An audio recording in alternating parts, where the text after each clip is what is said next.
અંકલેશ્વરમાં પાલિકાની ચૂંટણીમાં સત્તાની ધુરા માટે ભારે ખેંચતાણ રહેશે. ચૂંટણી જંગમાં જ્યાં સવારથી જ મતદાતાઓએ ઉત્સાહ બતાવી મતદાન કર્યું હતું. જો કે જેમ જેમ ગરમીનું પ્રમાણ વધ્યું તેમ તેમ મતદાનની ટકાવારી સામે બૂથ પર એકર-બેકર મતદાતા જોવા મળ્યા હતા, જેને લઈ તમામ રાજકીય પક્ષોને ચિંતામાં મૂકી દીધા હતા અને બપોરે ફોનના રણકાર સાથે મતદાતાને લાવવા લઈ જવા માટે દોડધામ કરતા જોવા મળ્યા હતા. એક તરફ ભાજપ દ્વારા પુનઃ સત્તાનો હુંકાર લગાવ્યો છે, તો કોંગ્રેસ દ્વારા પણ સત્તા પરિવર્તન સાથે બેઠક વધારવાનો દાવો કરી રહી છે. આ વચ્ચે આમ આદમી પાર્ટી પણ પોતાના ઉમેદવારનો જીતનો દાવો કરી રહી છે. જો કે આ વચ્ચે સૌથી વધુ રસપ્રદ બાબત વોર્ડ નંબર 1 અને વોર્ડ નંબર 3માં જોવા મળી હતી. ભાજપ સામે અપક્ષની લડાઈએ ચૂંટણીને ભારે રસપ્રદ બનાવી દીધી છે અને અપક્ષો દ્વારા પણ પોતાની જીતની વિજય વિશ્વાસ વ્યક્ત કરી રહ્યા છે.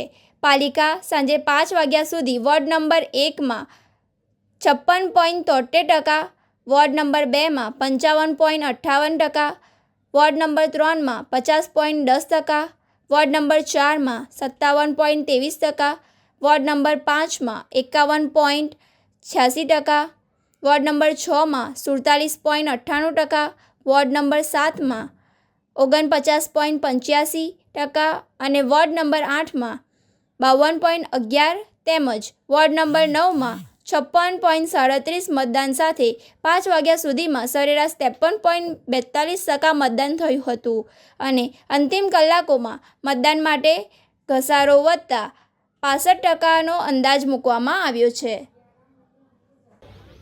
जय सिया राम, राधे राधे, वंदे मातरम, भारत माता की जय।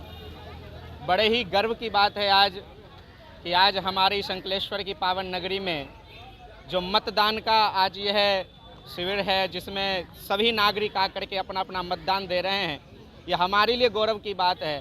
जहां मुझदास को भी आज ये सौभाग्य मिल रहा है कि मतदान दे करके मैं अपने भारत के भविष्य को उज्जवल बना सकूं, तो मैं घर बैठे हर एक नागरिक को यहाँ खड़े होकर के निवेदन करता हूँ, हाथ जोड़ करके करबद्ध प्रार्थना करता हूँ कि जितने भी लोग अभी आराम फरमा रहे हैं वो सब कृपा करके अपने अपने घर से निकलें और मतदान दे करके अपने भारत के भविष्य को उज्जवल बनाएं। सनातन धर्म के लिए, भारत के भविष्य के लिए, भारत के अखंड झंडा को आकाश तक लहराने के लिए आप लोग भी आकर के, भले ही गर्मी है तो क्या हुआ, अरे आज आपका शरीर गर्मी से भीग रहा है, एक दिन ऐसा आएगा कि भारत की पवित्रता और अखंडता को देख करके आपकी आंखों से आंसू से आपका शरीर भीगेगा। और मुझे विश्वास है कि मेरा राम आपके पसीने से प्रसन्न नहीं होगा, आपके आंख के आंसू से प्रसन्न होगा। इसीलिए आकर के मतदान दे करके अपने भारत माता के इस हृदय को और ज़्यादा बड़ा बनाने के लिए, चौड़ा बनाने के लिए आएँ और मतदान दे करके अपने भारत के भविष्य को उज्जवल बनाएं। वंदे मातरम, राधे राधे।